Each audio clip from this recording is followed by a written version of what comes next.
Hello from Kingfisher, Oklahoma. Today we're looking at Job 28 and 29. Well, Job is continuing his refutation of Bildad and his other friends too. He says this: God set all the earth in place. And let me just say for a minute, friends, before we jump into that this is kind of going to be, well, it's like a foreshadowing of some of the chapters we're going to hear. So it is kind of poetic in its own way that Job is going to come to some of the conclusions that we're going to see at the end. Though he's not going to have it completely, but it's interesting that he's talking about it now, but we're going to get it in a stronger way later. He says, God set all the earth in place, the precious metals in the depths of the earth, darkness, death. He made water, he made bread, he made fire. But there's a path that even the birds don't know. Deep under the mountains God made. I mean, he's just building this picture of this beautiful world that God made, and how, there's unsearchable places. Birds don't know. We don't know. The other animals don't know. God made the rivers. He made the flood. He made the light. But one more thing he made is wisdom, and that cannot be found in any of the places on earth. And then he goes through the list of kind of how great wisdom is and how much more it is worth than gold and other precious jewels. Yet it's hidden from a lot of the eyes of man. And this is so true even today. You look out there and you go, who's wise? Who has wisdom? Look at all these decisions people are making now. Mankind is kind of foolish. So he says God knows wisdom. He sees it all. I mean, you just kind of let that sink in, that mankind, with all his brain power and with all the modern advancements we've made, we still don't have wisdom. That is a trait of God. Now, God sees all. He weighs the wind. He weighs the water. But if we want wisdom, here Job gives us probably one of the greatest pieces of advice in the whole book. The fear of the Lord is wisdom.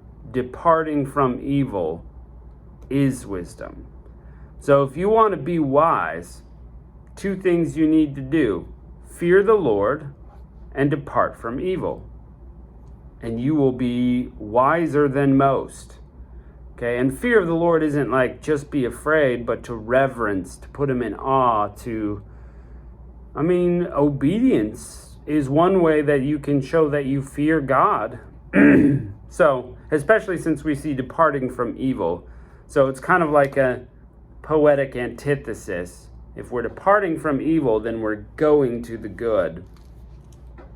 So if we follow God's ways, first you got to know what God's ways are. Hard to follow them if you don't know where you're going, right?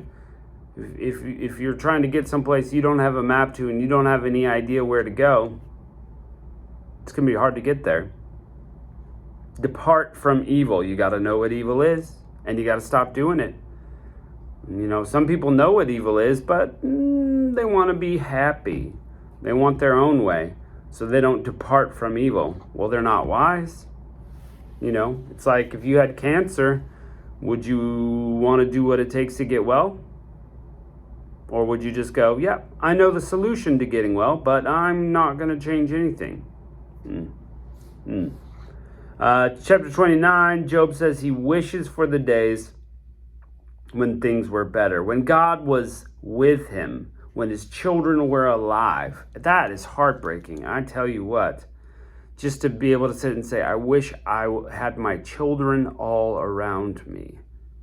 Especially as we move to the holidays, we all think about people that we miss, that we wish we could spend time with. Job is wishing his children were around him. When he had plenty, when he sat in the seat of honor, when people blessed him. Job wishes for the days he was able to even help the poor and the blind. But now he's poor. He can't help anybody. Monetarily, obviously he could lend a hand, when he could help the blind, when he could, harm the wicked and keep them out of the way of people. is Job was like a chief before. He was a very much honored person, and now he's been brought low, and so he's just wishing for those former days. So let's jump into it.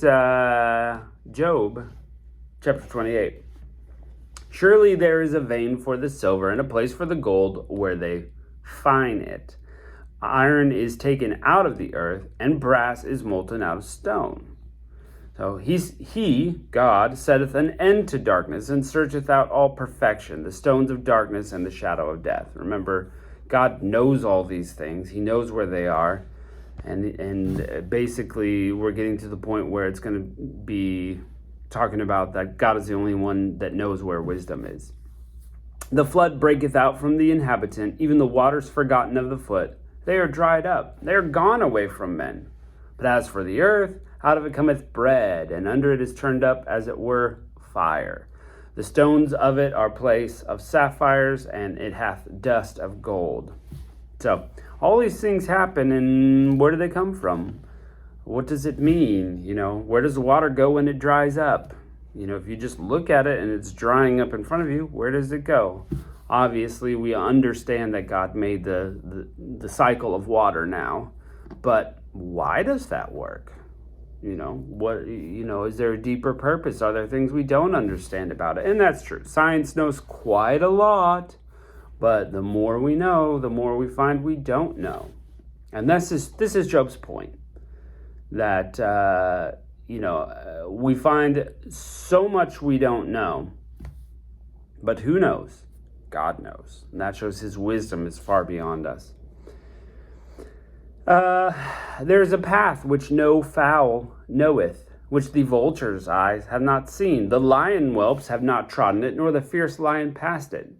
He, God, putteth forth his hand upon the rock. He overturns the mountains by the roots. Now there's a picture. God is so powerful, he could take the Rocky Mountains and just turn them over as if you were plucking a weed out of the garden. Ha! He cutteth out rivers among the rocks. His eye has seen every precious thing. He bindeth floods from overflowing, and the thing that is hid bringeth he forth to light. Nothing hides from God. He knows it. But where shall wisdom be found, and where is the place of understanding? Man knoweth not the price thereof, neither is found in the land of the living. Neither is wisdom found in the land of the living. So true. I mean, just hang out at election time. We see that mankind is not wise. We're a mess. If you don't think if you think we're getting better, I don't think you've been paying attention. Anyway, the depth saith, it's not in me, wisdom. The sea saith, it's not within me. Cannot be gotten for gold, neither shall silver be weighed for the price thereof. Otherwise, the wealthy would have the market on wisdom. But they don't. It cannot be valued with the gold of Ophir and the precious onyx or the sapphire. The gold and the crystal cannot equal it, and the exchange of it shall not be for jewels of fine gold. No mention shall be made of coral or pearls, for the price of wisdom is above rubies. The topaz of Ethiopia shall not equal it, neither shall it be valued with pure gold. Okay, people, the most precious thing on earth, according to Job, is wisdom. And to be fair, if the fear of God is wisdom, then, the price of your soul is following God. And, again, you wouldn't want to trade the whole world of items for your soul being with God in eternity. That would be too big of a price to, too small of a price to pay. Yeah. Whence cometh wisdom? And where is the place of understanding? See, it's hid from all the eyes of the living, and kept close from the fowls of the air. Destruction and death say, we have heard the fame thereof with our ears. Even death and destruction don't know wisdom. God understands the way thereof, and he knoweth the place thereof. For he looketh to the ends of the earth, and seeth the whole of heaven, to make wait for the winds, and He weigheth the waters by measure. And he made a decree for the rain, and a way for the lightning and thunder. Then did he see it, and declare it. He prepared it, yea, and he searched it out. And unto men he said, Behold, the fear of the Lord, that is wisdom. And to depart from evil is understanding. Look, even if you're not super knowledgeable, all you have to do is two things: fear God and depart from evil, and you will be wise. Even the wisest man, Solomon, knew the answers and had wisdom, but he began to depart from it in his old age. You remember he followed after foreign gods? So he lost some of his wisdom because he didn't act on it. Interesting. Chapter 29. Moreover, Job continued his parable and said, Oh, that I were as in months past, and in the days when God preserved me. So now he's remembering how great things used to be. When his candle shined upon my head, and when by his light I walked through darkness. As I was in the days of my youth, when the secret of God was upon my tabernacle, when the Almighty was yet with me, when my children were about me. That's hard. That's hard. Sorry for the fellas out there who don't have their children around them. That's tough. When I washed my steps with butter. It's a sign of wealth, but it's kind of a funny picture. Yeah, I've got so much butter that I can, walk on it. But yeah, I mean, you got a lot of cows, you're overflowing with butter. And the rock poured out rivers of oil. So, you've got so much butter and oil, that's a sign of wealth. When I went out to the gate through the city, and I prepared my seat in the street.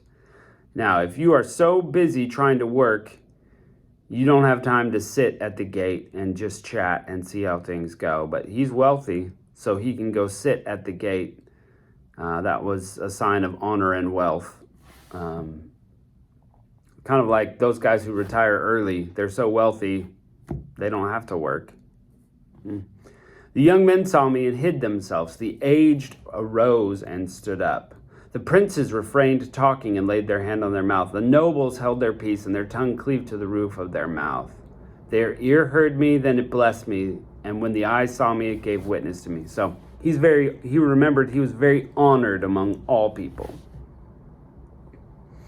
Because I delivered the poor that cried, and the fatherless, and him that had none to help him. The blessing of him was ready to perish, came upon me, and I caused the widow's heart to sing for joy.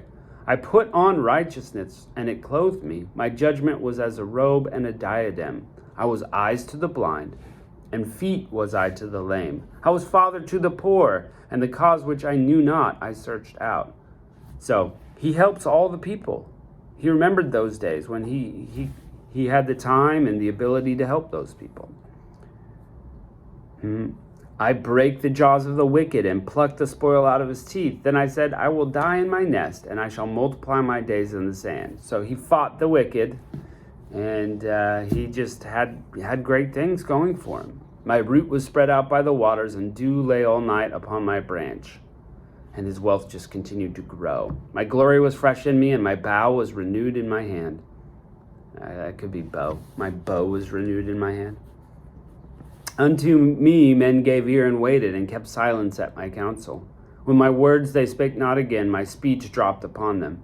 And they waited for me as for rain, and they opened their mouth wide as for the latter rain. So again, the picture is just how great he was. He was respected. People listened to him. He had wisdom dripping from his lips. Those were the days. He remembers them. If I laughed on them, they believed it not, and the light of my countenance they cast not down. I chose out their way, and sat chief, and dwelt as a king in the army, as one comforteth the mourners. So he had this super prestigious place within his society, and he remembers how that was, but now it's all gone. So, I guess tough.